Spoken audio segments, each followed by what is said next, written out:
মানুষ হিসেবে আমাদের সবার ধর্ম হওয়া উচিত আমরা একজন অপরের উপকার করা। কিন্তু আপনার জীবনে কখনো এরকম হয়েছে আপনি একজন মানুষের অনেক বড় একটা উপকার করলেন আর ওই উপকারের প্রতিদান হিসেবে আপনাকে অনেক বড় একটা আঘাত পেতে হয়েছে? যদি আপনার জীবনে এরকম হয়ে থাকে তাহলে এই ভিডিওটা অবশ্যই শেয়ার করবেন। আজকে আমি আপনাদের সাথে যে গল্পটা বলবো, এই গল্পতে একজন মহিলা আছে, সেই মহিলা বলতে গেলে খাল কেটে তার জীবনে কুমির এনেছিল। কেন বলছি, ভিডিওটা শেষ পর্যন্ত দেখবেন তাহলেই বুঝতে পারবেন। টামারা স্যামসোনোভা নামে একটা মহিলা, যার বয়স ছিল 68। সে থাকতো সেন্ট পিটার্সবার্গে আর এটা ছিল রাশিয়াতে। 2015 এর মার্চ মাসে টামারা ওর ঘরে রেনোভেশনের কাজ করছিল, মানে ওর ঘর একটু আপগ্রেড করছিল। তো এই সময় টামারার আরেকটা ফ্রেন্ড, যার নাম ছিল ভ্যালেন্টিনো অলুনোভা, আর ওই সময় ওর বয়স ছিল 79, ও টামারার কাছে গিয়ে বলছিল, যেহেতু ওরা একজন আরেকজনের ফ্রেন্ড, যে তোমার ঘরে যতদিন কাজ চলছে তুমি অতদিন আমার ঘরে এসে থাকতে পারো। ভ্যালেন্টিনোর এই অফারে টামারা অনেক খুশি হয়ে গিয়েছিল, ও অনেক থ্যাঙ্কফুল ছিল। তারপর ও যখন ভ্যালেন্টিনোর ঘরে থাকা শুরু করেছিল, ও ভ্যালেন্টিনোকে অনেক কাজে হেল্প করতো, যেমন রান্নার কাজে হেল্প করতো, ডিশ ওয়াশিং এর কাজে হেল্প করতো, ঘরের ক্লিনিং এ হেল্প করতো। আর টামারা নিজে থেকে এত বেশি হেল্প করতো কারণ এই সময় ও ভ্যালেন্টিনোকে কোনো রেন্ট পে করতে পারতো না। মানে এক কথায় বলতে গেলে টামারা ভ্যালেন্টিনোর ঘরে একদম ফ্রিতে থাকছিল। তো এর মধ্যে প্রায় 1-2 মাস চলে গিয়েছে, টামারার ঘরের কাজও শেষ হয়ে গিয়েছে, কিন্তু টামারা এখনো ভ্যালেন্টিনোর ঘর থেকে যেতে চাচ্ছিল না। ও নিজে থেকে ভ্যালেন্টিনোর কাছে গিয়ে বলল, আমি তোমার বাসায় আরো 2-3 উইকস থাকতে পারি? তো ভ্যালেন্টিনো এই সময় মনে মনে একটু অবাক হচ্ছিল যে তোমার ঘরের কাজ শেষ, তুমি এখন চলে যাওয়া উচিত, বাট যাচ্ছ না। তবুও যেহেতু ওর ফ্রেন্ড, ও বলছিল হ্যাঁ থাকতে পারো, কোনো সমস্যা নেই। কিন্তু এর মধ্যে আরো প্রায় কয়েক মাস চলে গিয়েছে, টামারার এখনো ওই ঘর ছেড়ে চলে যাওয়ার কোনো সাইনই দেখছিল না ভ্যালেন্টিনো। তো ফাইনালি 2015 এর জুলাই মাসে ভ্যালেন্টিনো অনেকটা ওর লজ্জা শরম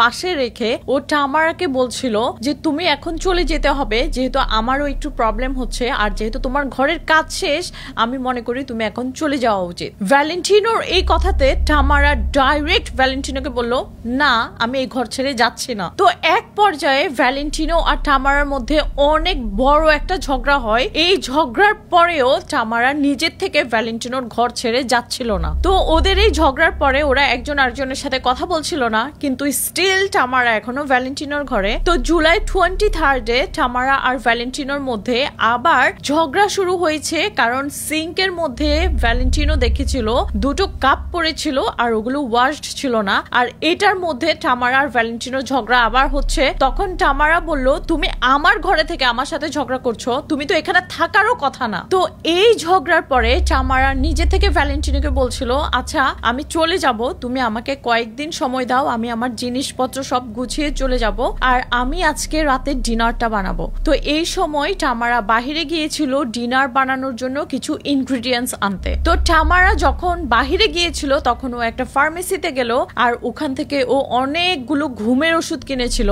এরপর ও যখন সেই রাতে ডিনার বানিয়েছিল, ও জানতো ভ্যালেন্টিনো কোন সালাড বেশি পছন্দ করে, ও ওই সালাডের সাথে অনেকগুলো ঘুমের ওষুধ একদম ক্রাশড করে মিক্স করে দিয়েছিল, আর এটা ও ভ্যালেন্টিনোকে খেতে দিয়েছিল। ভ্যালেন্টিনা ওই পুরো সালাড খেয়ে ফেলেছিল, কারণ ও অনেক হাংরি ছিল। টামারা যখন দেখছিল ভ্যালেন্টিনা সালাড খাচ্ছে, ও কিছু না বলে ও উপরে চলে গেল আর ঘুমিয়ে পড়লো। তারপর কয়েক ঘন্টা পর ও আবার নিচে আসলো চেক করতে ভ্যালেন্টিনা কি করে।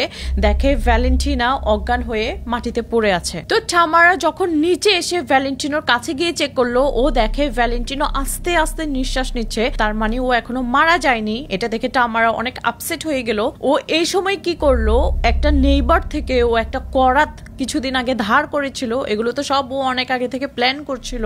ও ওই করাতটা দিয়ে ভ্যালেন্টিনোকে একদম টুকরো টুকরো করে কেটে ফেলেছিল, আর এই সময় ও মেক শিওর করেছিল যেন ভ্যালেন্টিনোর লাংসটা একদম অক্ষত অবস্থায় থাকে, কারণ ওর প্ল্যান হচ্ছে ভ্যালেন্টিনোর লাংস ও খাবে। আর টামারার ফেভারিট খাবার ছিল লাংস, মানে ফুসফুস। টামারা ভ্যালেন্টিনোর মাথাটা একটা আলাদা পটের মধ্যে উঠিয়ে রেখেছিল, যে ও এটা বয়েল করে পরে এটার স্যুপ করবে, আর পুরো বাকি অংশগুলো ও শাওয়ার কার্টেন দিয়ে পেঁচিয়ে রেখেছিল আর এগুলো ডিফারেন্ট পটের মধ্যে ঢুকিয়ে রেখেছিল। তো এই সময় টামারা একটা পটের মধ্যে ভ্যালেন্টিনোর মাথা আর লাংস একসাথে কুকারের উপর দিয়েছিল রান্না হতে। আর এই সময় ও যেই কাজে বিজি ছিল সেটা হচ্ছে ভ্যালেন্টিনোর বডির বাকি অংশগুলো ও আস্তে আস্তে ভ্যালেন্টিনোর ঘরের পাশে একটা লেক ছিল, ওই লেকের মধ্যে ফেলে দিতে যাচ্ছিল, আবার আসছিল ঘরের মধ্যে কিছু নিচ্ছিল, আবার ফেলে দিচ্ছিল। এরকম করেও কয়েকবার বাহিরে গেল আর বাসায় আসলো, বাহিরে গেল আর বাসায় আসলো। ভ্যালেন্টিনোর লেগস আর হিপস অনেক হ্যাভি ছিল টামারার জন্য ক্যারি করতে, তাই এই সময় ও এটা লেকে না নিয়ে একদম পাশে একটা জঙ্গলের মধ্যে ফেলে দিয়ে এসেছিল। টামারার ফাইনাল ট্রিপটা ছিল ওই পটটা নিয়ে, যে পটের মধ্যে ও ভ্যালেন্টিনোর মাথা আর লাংস রান্না করেছিল। তো ওটা খাওয়ার পরে যতটুকু ছিল ও ওটা নিয়ে আবার লেকের কাছে নিয়ে ফেলে দিয়ে এসেছিল। এই ঘটনার 4 দিন পরে ভ্যালেন্টিনোর যে অ্যাপার্টমেন্ট বিল্ডিং ছিল ওখানের আরেকটা কাপল, ওরা ওদের কুকুরকে নিয়ে হাঁটতে বের হয়েছিল। তো তখন দেখে ওদের কুকুরটা বারবার একটা ব্যাগের কাছে গিয়ে মানে গন্ধ শুকতে চাচ্ছে। তো যখন ওই কাপলরা বলছিল ওদের কুকুরকে টেনে আনতে চাচ্ছিল কিন্তু ও আসছিল না, তারপর ওরাও কাছে গিয়ে দেখলো যে ব্যাগের মধ্যে মনে হচ্ছে ভারী কোনো কিছু। তারপর ওরা ব্যাগটা খুলে দেখে এখানের মধ্যে একটা মানুষের টর্সো, আর এটা ছিল ভ্যালেন্টিনোর টর্সো। তো এই ঘটনার পর সাথে সাথে ওখানে পুলিশ আসলে পুলিশ বুঝেছিল যে এটা ভ্যালেন্টিনোর বডির অংশ। তো ওরা সাথে সাথে ভ্যালেন্টিনোর অ্যাপার্টমেন্টে গেল আর ওখানে গিয়ে দেখে টামারা ওই অ্যাপার্টমেন্টে এখনো আছে। তো যখন বলল যে তোমার ফ্রেন্ড ভ্যালেন্টিনোকে আমরা এখানে পেয়েছি, আমরা এখন এই অ্যাপার্টমেন্ট সার্চ করব, মনে হচ্ছিল যেন টামারা এগুলো সবকিছুর জন্য রেডি ছিল, কারণ ও মনে করছিল একদিন না হলে একদিন পুলিশ ওর কাছে আসবেই। তো পুলিশ যখন ওই অ্যাপার্টমেন্ট সার্চ করছিল ওরা দেখে অ্যাপার্টমেন্টের প্রায় অনেক জায়গায় রক্ত, আর ওরা ওই করাতটাও পেয়েছিল যেই করাত দিয়ে টামারা ভ্যালেন্টিনোকে কেটে কেটে টুকরো করেছিল। আর একটা পর্যায়ে পুলিশ টামারার একটা ডায়েরি পেয়েছিল, যে ডায়েরি পড়ে পুলিশ বুঝেছে টামারা ব্ল্যাক ম্যাজিকের জিনিস করতো। আর টামারা ডায়েরির মধ্যে প্রায় 20 ইনসিডেন্টস ছিল, যেখানে মধ্যে 14 ইনসিডেন্টস ছিল এরকম যে টামারা ওই মানুষগুলোকে কিভাবে ব্ল্যাক ম্যাজিক করে মেরে ফেলেছিল, প্লাস ওদের সাথে কি কি করেছিল সব কিছু ডিটেলস ওখানে লেখা ছিল। পুলিশ যখন টামারাকে অ্যারেস্ট করেছিল আর ওর এই কেসটা যখন ট্রায়ালে গিয়েছিল ও এত হাসছে, মনে হচ্ছে যেন ওর কাছে এগুলো কিছুই না। যখন রিপোর্টাররা ওর কাছে আসতো ও সবাইকে ফ্লাইং কিস দিত, হাগ করতে চাইতো, এরকম অবস্থা ছিল। তো টামারার পানিশমেন্ট হয়েছে লাইফ ইন প্রিজন। আর আজকে পর্যন্ত টামারা এখনো জীবিত অবস্থায় আছে রাশিয়ার একটা প্রিজনে। আর টামারার আরেকটা নাম আছে, সেটা হচ্ছে দ্য গ্র্যানি রিপার।